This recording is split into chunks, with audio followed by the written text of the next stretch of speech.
வணக்கம் மக்களே, சற்று முன் கிடைத்த தகவல் ஒன்றை பார்க்க போகிறோம். விக்கிரவாண்டியில் அதிமுக வாக்குகள் யாருக்கு? வெளியான கிரீன் சிக்னல். இந்த ஒரு தகவலை பற்றி தான் நாம் பார்க்க போகிறோம். தகவலை பார்ப்பதற்கு முன்னதாக நீங்கள் நம்மளுடைய சேனலுக்கு புதிய பார்வையாளர்களாக இருந்தீங்கன்னா மறக்காமல் நம்மளுடைய சேனலை சப்ஸ்கிரைப் செய்து வைத்துக் கொள்ளுங்கள் மக்களே.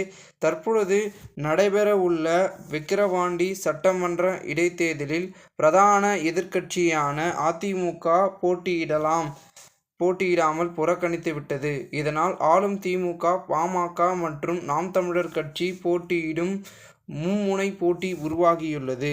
ஜூலை 10ஆம் தேதி வாக்குப்பதிவு நடைபெற உள்ள நிலையில் அனைத்து கட்சிகளும் தங்களது வேட்பாளரை ஆதரித்து பிரச்சாரம் செய்து வருகின்றன.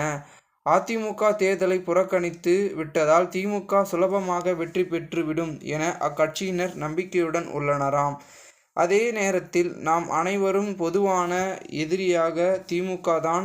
அதனால் தேர்தலை புறக்கணித்த அதிமுக தொண்டர்கள் அனைவரும் நாம் தமிழர் கட்சிக்கு வாக்கு அளிக்க வேண்டும் என சீமான் வெளிப்படையாக பேசியுள்ளார்.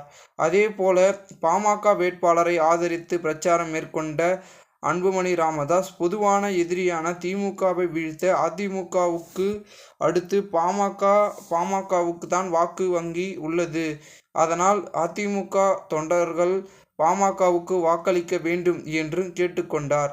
அதே நேரத்தில் நாம் தமிழர் கட்சியை விட ஒரு படி மேலே சென்ற பாமகவின் நிர்வாகிகள் அவர்களது பிரச்சாரத்தின் பொழுது முன்னாள் முதல்வர் ஜெயலலிதா படங்களை பயன்படுத்தி வாக்கு சேகரித்துள்ளனர். இது குறித்து அதிமுகவின் பொதுச் செயலாளர் எடப்பாடி பழனிசாமி அவர்களிடம் பத்திரிகையாளர்கள் கேள்வி எழுப்பிய நிலையில் அப்பொழுது பதிலளித்த அவர், ஜெயலலிதா படத்தை பாமக பயன்படுத்தி வாக்கு கேட்டால் அது எங்களுக்கு பெருமையே என எதிர்ப்பு எதுவும் தெரிவிக்காமல் கிரீன் சிக்னல் கொடுத்துள்ளார். அடுத்த கட்டமாக முன்னாள் சட்டத்துறை அமைச்சரும் அதிமுக முக்கிய தலைவர்களின்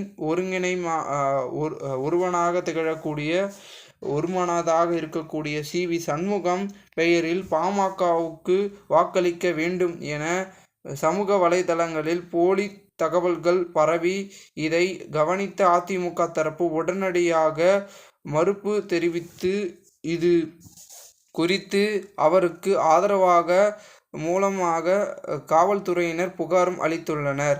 அதேபோல அதிமுக தேர்தலை புறக்கணிப்பு என்பது கட்சியின் முடிவு எனவும் தொண்டர்களின் வாக்களிப்பதில் எந்த கட்டுப்பாடும் விதிக்கவில்லை எனவும் இரண்டாவது கிரீன் சிக்னல் அதிமுக தரப்பில் கொடுக்கப்பட்டுள்ள இந்த இரண்டு சம்பவங்களும் பாமகவுக்கு ஆதரவாக இருந்ததால் அதிமுக தலைமை மறைமுகமாக பாமகவுக்கு ஆதரவை அளித்துள்ளது போன்ற தெரிகிறது. மேலும் முக்கியமாக கடந்த சட்டமன்ற தேர்தலில் மற்றும் அதற்கு முந்தைய எடப்பாடி பழனிசாமி தலைமையில் ஆட்சி தொடர ஆன அனைத்திலும் பாமகவிற்கு பங்கு அதிகமாகவே உள்ளது. அதே போல இப்பொழுதும் பாஜக கூட்டணியில் இருக்கும் பாமகவை மீண்டும் அதிமுக கூட்டணிக்கு வர வைக்க இது ஒரு வாய்ப்பாக கருதப்படுகிறது.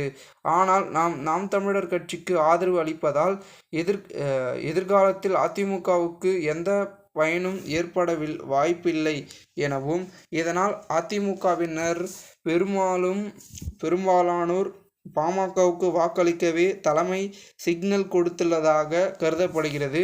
மேலும் திமுக மற்றும் அதிமுகவை அடுத்த பாமக தான் இங்கு அதிக வாக்கு வங்கியை வைத்துள்ளது. அந்த வகையில் அதிமுக மற்றும் பாமக வாக்குகள் சேர்த்தால் நிச்சயம் திமுகவை வீழ்த்தி முடியும் என இரு கட்சி தொண்டர்களும் பொதுமக்களும் பேசி வருகின்றனர்.